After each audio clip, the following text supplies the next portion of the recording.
ఆ ఉద్యమంలో ఎక్కడున్నామంటే సరే మీకు కనిపించకపోతే నేను అది నా దురదృష్టం, మీ అదృష్టం. మీరైతే నాకు కనిపించింది, ఎందుకంటే మీరు చైర్మన్ కూడా చేసింది కాబట్టి మీ అదృష్టం అది. కనీసం మీకు చైర్మన్ వచ్చింది, మీ అదృష్టం.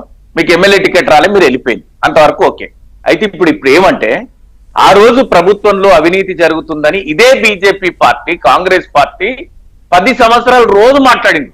కాళేశ్వరం ఏటీఎం అయ్యింది, లేకపోతే ఇదే విద్యుత్ మీద రోజు నిత్యం ఆరోపణలు జరిగినాయి. ఎక్కువ కొనుక్కుంటుండ్రు, కావాలని సోలారు ముందుకు తీసుకెళ్లట్లేదు. ఆ రోజు యాదాద్రి ఇవన్నీ చేస్తే మనం పాలు పోసినాం, అన్ని పోసినాం. ఈ రోజు మనం మాట్లాడుతున్నాం. ఏమంటున్నంటే రీజనబుల్ క్రిటిక్స్ ఇక్కడి నుంచి వచ్చిన ఒక మనం పేరెంట్స్ నుంచి విడిపోయిన తర్వాత కొంత రీజనబుల్ మీరు పార్టీ పరంగా గురించి మాట్లాడండి. పార్టీ పరంగా రాజేష్ గారు నేనేమంటున్నా సార్, రాజేష్ గారు నేనేమంటున్నా అంటే నేను మాట్లాడాల్సింది కూడా పార్టీ పరంగా చెప్పండి సార్.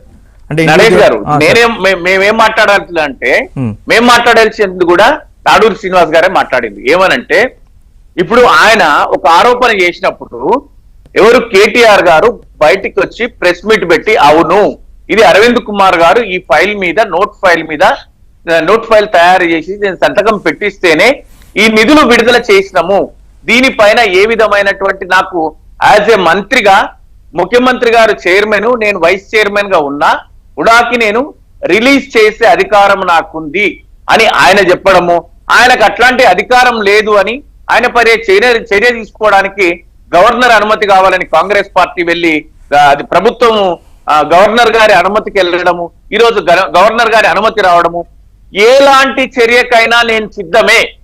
అది ఆయన ఆత్మవిశ్వాసమా, అతి విశ్వాసమా, లేకపోతే ధైర్యమా, లేకపోతే కేసు గెలుస్తానే నమ్మకమా, జైలుకి వెళ్తే ముఖ్యమంత్రి అవుతారనేటువంటి ఈ ఏదైతే నానుడి బయట తిరుగుతుందో దాన్ని ఆయన అన్వయించుకొని మాట్లాడుతున్నారా? ఏదేమైనా ఈరోజు బీఆర్ఎస్ పార్టీ కాంగ్రెస్ పార్టీ ప్రభుత్వం తీసుకొచ్చేటువంటి ఏ విధమైనటువంటి ఆరోపణలు కానీ ఆక్షేపణలు కానీ ఈ విచారణ కమిషనర్లు కానీ చట్టబద్ధంగా ఎదుర్కోవడానికి, చట్టం ముందు నిలబడడానికి ఏ విధంగా సంశయించట్లేదు, సంకోచించట్లేదు.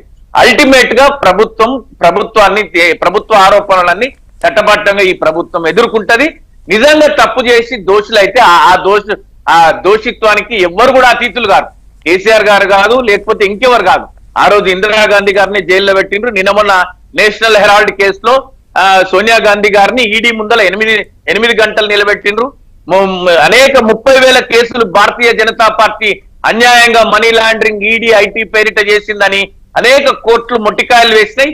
ఈ దేశంలో జ్యుడిషియరీ బయటికి వచ్చి జ్యుడిషియరీ కూడా అండర్ ప్రెజర్ వీఆర్ వర్కింగ్ అని చెప్పినటువంటి పరిస్థితులు ఉన్న ఈ దేశంలో అన్ని రాజకీయ పార్టీలు ఎవరు సుత్తపూసలేం కాదు.